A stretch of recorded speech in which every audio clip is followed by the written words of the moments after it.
Kumusta po kayo mga boss? Ito, may share po ako sa inyo. Model Astron, ano po? 3277 mga boss. Ito, makikita nyo po. Kung meron kayong ganitong issue mga boss, ano po, makatulong sa inyo. Ano? Kung kayo'y nahihirapan, paganahin ang inyong remote. Kahit gumamit na kayo ng original remote at saka universal remote, ito po mga boss ang solusyon, ano, kung yun nga po, kung parehas ng issue at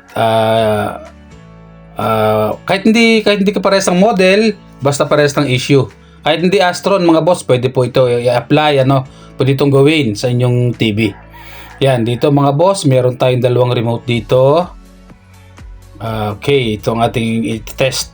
Yan, i-power on muna natin ang unit para malaman natin kung gumagana ba talaga ang sensor ng remote, ano, o kaya ang sensor ng TV to remote, ano.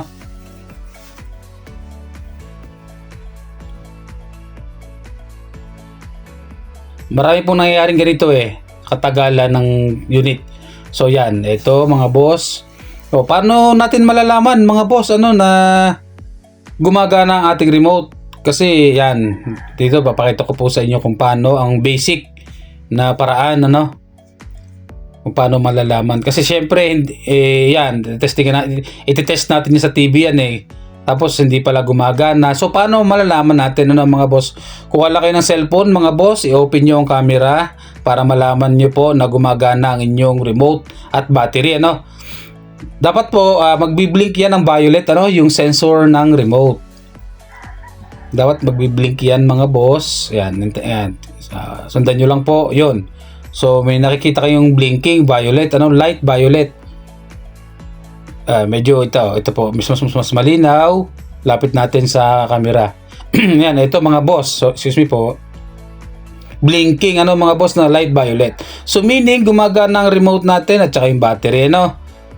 Yan ang basic na paraan para malaman na gumagana ang remote talaga. Okay? So, i-test natin sa TV mga boss. Ayan na, wala pong lalabas sa ating volume bar, ano? Dapat meron na dyan lalabas sa ating volume bar. So, wala. Nakabukas ang ating unit. Nakita naman natin sa camera ng cellphone na gumagana, no? Nagbi-blinking yung sensor ng ating remote. So, ito naman, gamit tayo mga boss, universal remote. Okay, meron din siyang dalawang battery. At ganoon din po, i-test natin siya sa cellphone camera para malaman natin kung gumagana, no? Nakita nyo po kung gumagana.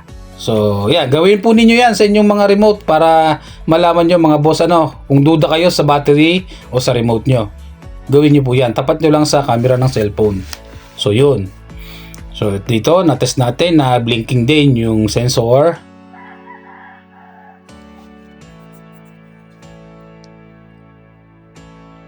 Okay. So, i-test natin mga boss. Pinto tayo sa volume. Yan. Yan. Okay. Yan. Tinuturo ko po dyan yung set power. Yan. Isi-set natin mga boss yan para gumana, no? Set. Pindot muna sa set. Tapos power. Steady ang ilaw. 106 mga boss, ano? 106 po ang code, ang secret code ng universal remote na ganitong model. Okay. So yan. So yun, naset na natin mga boss at wala talaga, ano, hindi lumalabas yung ating volume bar, ano. So yun,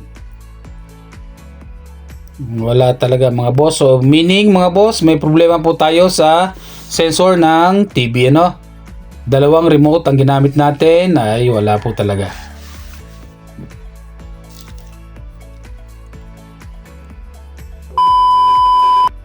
Binuksan ko na po para mabilis ang video natin. Pinakita ko po na nakabukas na unit, no. Sundan nyo lang po at tiyak makakakuha kayo ng idea mga boss sa video natin na to. Alam ko po maraming may ganitong issue na TV na hindi gumagana ang sensor kahit bago ang remote, ano. So yun, kalasin natin ang ating sensor dito mga boss.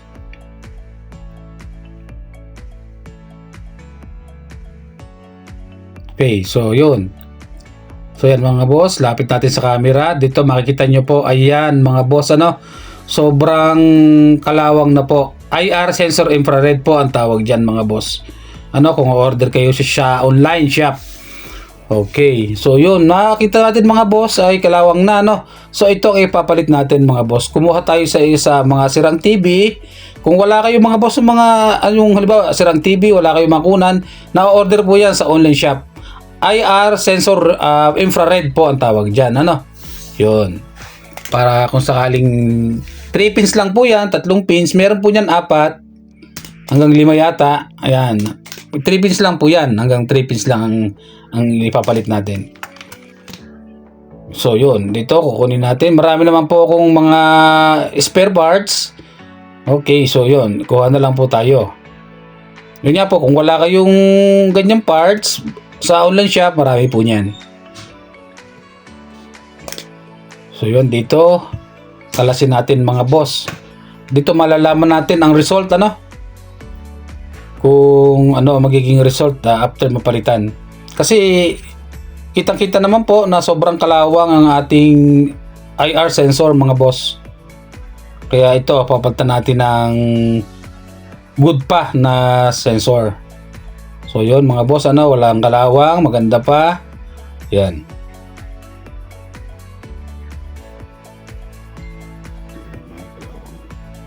Okay, so ito yung puro kalawang na.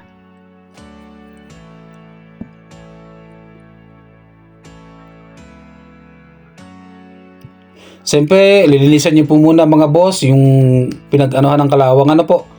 Anong panglinis? Lacquer thinner po ang ginamit ko dyan mga boss. O kaya fluid, lighter fluid, lacquer thinner. Okay din po. Bago nyo ikabit mga boss kasi pinaiwan pa pong kalawang yan eh.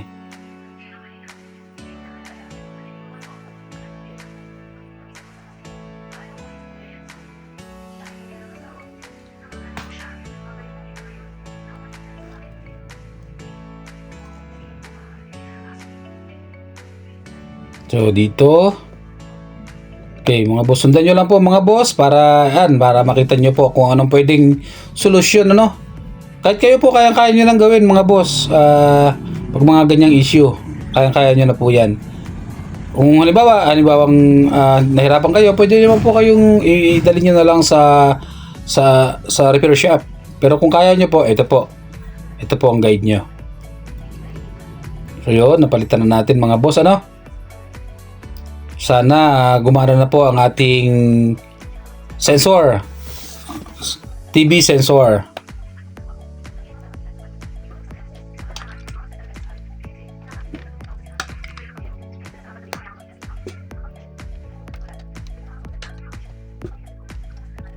Okay, salamat po mga boss. Salamat po sa panonood sa aking munting YouTube channel. Kung lahat po ng video ko ay lahat ng video po sana po ay nakakatulong sa inyo mga boss, ano. Sana po meron kayong nakukuhang simpleng idea. Simpleng idea po at magagamit nyo naman, ano. Ayun. So yun, dito actual testing na tayo mga boss, ano. Nakabit na po natin. Hindi muna natin ipinik sa TV. Yan. I-test muna natin kung gagana na ang ating remote, ano. Dito magkakalaman na po. So gamit tayo universal remote. Okay, tingnan natin kung gagana na. Yun mga boss, ano po, at nagbukas na ang ating TV dito, ano. Okay, so yun. Nalaman natin mga boss na yun po ang problema ng TV. Kaya hindi nagko-communicate ang remote at saka yung sensor ng TV. Kasi yun nga po, base kanina sa nakita natin, sobrang marami na pong kalawang, ano. Dami na pong kalawang. Isa rin po sa dahilan kaya kaya ayaw gumana ng remote. Ito mga boss.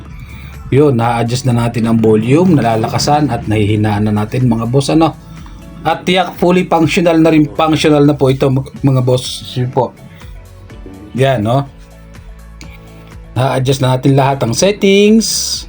Lahat po ay gumana na. Na-adjust na natin. Yun, oh. So, kita na natin mga boss, ano? Yun. At ito ang ating salarin. Kung meron kayong ganyang issue mga boss, kung parehas po kahit hindi parehas ang model, ano? Tulad ko po sabi kanina, kung makalawang na, palitan nyo na. Maraming nabibili sa online, ano? Yun. Salamat po sa panonood mga boss. Salamat po.